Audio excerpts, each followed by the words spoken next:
தலைவர் தமிழ்நாட்டினுடைய மாண்பு முதலமைச்சர் அவர்கள்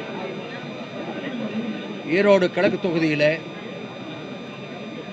வேட்பாளராக சந்திரகுமார் அவர்களை, முன்னாள் சட்டமன்ற உறுப்பினர் அவர்களை எங்களுடைய இந்தியா கூட்டணி தோழமை கட்சியுடைய சார்பாக அறிவித்திருக்கிறார்கள். நாங்கள் ஏறத்தாழ ஒரு 1,20,000 வாக்குகள் வித்தியாசத்திலே வெற்றி பெறுவோம் என்ற நம்பிக்கையை எங்களுடைய கட்சிக்காரர்களும் எங்களுடைய தோழமை கட்சிக்காரர்களும் சொல்லியிருக்கிறார்கள். ஏன்னா மக்களிடத்தில் தலைவர் மாண்பு முதலமைச்சர் அவர்கள் இங்கே வந்த பொழுது அந்த மக்கள் காட்டிய ஆர்வம் அன்றைக்கு அவ்வளவு பெரிய ஒரு எழுச்சியாக இருந்தது.